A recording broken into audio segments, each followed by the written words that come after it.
दोस्तों, आज की कहानी है पति जी यह सब छोड़ो, बहुत दर्द हो रहा है। कहानी पसंद आए तो वीडियो को लाइक एवं सब्सक्राइब जरूर कीजिएगा।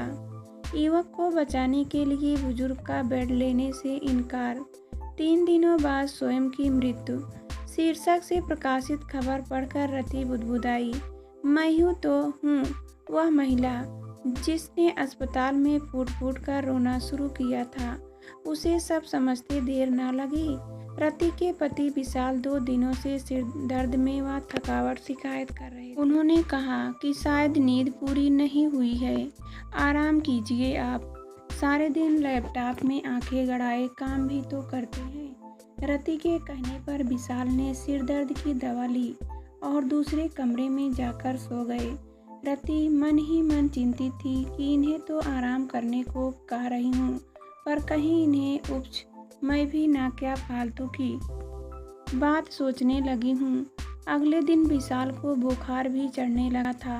विशाल, यह लो थर्मामीटर, अपने शरीर का तापमान देखो तो। रति ने मास्क पहनकर उसे थर्मामीटर थमाया। तापमान 100 डिग्री था। विशाल ने स्वयं ही पास के डॉक्टर को फ़ोन किया और अपनी स्थिति बताई। लग तो कोरोना के लक्षण ही रहे हैं। यूँ करिए, आप अस्पताल जाकर सिटी स्कैन करवा लीजिए। कुछ ब्लड टेस्ट भी व्हाट्सएप पर बता देती हूँ, आप जाकर करवा लीजिए और फिर रिपोर्ट मुझे दिखाएं। घर में मानो भूचाल सा आ गया था। विशाल के पृथकवास यानी आइसोलेशन के लिए उसकी पत्नी ने अलग कमरा तैयार कर दिया था। अभी टेस्ट हुए, रक्त की जांच भी करवा ली गई थी और आज रिपोर्ट भी आ गई। डॉक्टर ने सारी रिपोर्ट्स देखकर कोरोना का संक्रमण होने की पुष्टि कर दी थी। रति के हाथ पैर फूल गए थे। विशाल की शारीरिक स्थिति से अधिक मानसिक स्थिति खराब थी। एक कमरे में बंद, हर पल यही विचार मन में आता कि यदि मुझे कुछ हो गया तो बच्चों का क्या होगा, उनकी शिक्षा के लिए कैसे इंतजाम करेगी अकेली रति। कभी ऐसा सोचा ही नहीं था कि ऐसी महामारी यह सोचने पर विवश कर देगी। वैसे कुछ इंश्योरेंस पॉलिसी तो ली हुई है मैंने, अपने बच्चों के भविष्य को सुरक्षित करने के लिए। कुछ म्यूचुअल फंड्स ऑफ शेयर्स में भी इन्वेस्ट किया हुआ है, पर रति को तो फाइनेंस की कुछ जानकारी ही नहीं। कभी दोनों ने साथ बैठकर यह सब चर्चा तो की ही नहीं। सोचते सोचते उसका जी घबराने लगा था। कलेजा मानो हलक तक आ गया था। रहा ना गया तो रति को फ़ोन किया। फ़ोन की घंटी लगातार बज रही थी, लेकिन रति ने फ़ोन ना उठाया तो वह कमरे के दरवाजे तक आकर रति को आवाज़ देने लगा था। बच्चों की ऑनलाइन कक्षाएं चालू थी, सो उसकी आवाज़ किसी ने ना सुनी। हताशा होकर वह फिर अपने बिस्तर पर लेट गया। उसकी आंखों से अश्रुधारा बहने लगी थी। शरीर टूट रहा था और उसका धीरज भी छूट रहा था। तभी उसके फ़ोन की घंटी बजी। उसने झट से फ़ोन उठाया। देखा रति की कॉल थी। कहिए, क्या चाहिए? आपने फ़ोन किया था। दरअसल रात में फ़ोन साइलेंट मोड में कर देती हूँ ना, सुबह नॉर्मल करने का ध्यान ही नहीं आया, इसलिए आपके कॉल की घंटी नहीं सुनाई दी थी पहले। अब नॉर्मल किया तो देखा कि आपकी मिस कॉल थी। कुछ नहीं चाहिए रति, बस मन थोड़ा घबरा रहा था। तुम फ्री हो तो कुछ बातें तुमसे करना चाहता हूँ। उसके पति ने घबराए स्वर में कहा, देखो, यदि मुझे कुछ हो गए। उप्त, ये कैसी बातें कर रहे हैं आप? रति ने विशाल की बात काटी। क्या करूं, मजबूर पिता हूं मैं। कल को मैं ना रहूं तो तुम्हें व बच्चों को कोई परेशानी ना हो, इसलिए कुछ बातें तुमसे साझा करना चाहता हूं। अखबारों और टीवी चैनलों पर दिखाई जा रही खबरों के अनुसार कोरोना के बढ़ते संक्रमण के चलते अस्पतालों में मरीजों के लिए जगह नहीं, दवाइयों की मुश्किल, रेमडेसिविर इंजेक्शन की सप्लाई कम पड़ रही थी, अस्पतालों में बेड उपलब्ध नहीं। इसलिए फिक्रमंद हूँ पहले आप नकारात्मकता को स्वयं से दूर कीजिए। सब अच्छा ही होगा। हमने आज तक किसी का बुरा नहीं किया। रति ने उसे ठठास बताया। तुम ठीक ही कहती हो, पर क्या करूं, मन में बहुत बुरे भाव आ रहे हैं। अस्पतालों में लाशों के ढेर, भय वह मंजर आंखों के सामने बार बार घूम घूम कर आता है तो तुम्हारी और बच्चों की फिक्र होती है। खैर छोड़ो, मैं तुम्हें जो जानकारी दे रहा हूँ उसे ध्यान से सुनो। विशाल ने रति को अपने इन्वेस्टमेंट और इंश्योरेंस पॉलिसी के बारे में जानकारी दी और कहा कि सभी फाइलें पढ़कर अपने पास संभाल कर रख लो। ऐसा करो, तुम फाइलें लेकर बैठो, मैं वीडियो कॉल करता हूँ और तुम्हें फाइलों के अंदर की सामग्री की जानकारी देता जाता हूँ। रति फाइलें लेकर बैठ गई थी और विशाल उसे वीडियो कॉल की मार्फत जानकारी दे रहा था।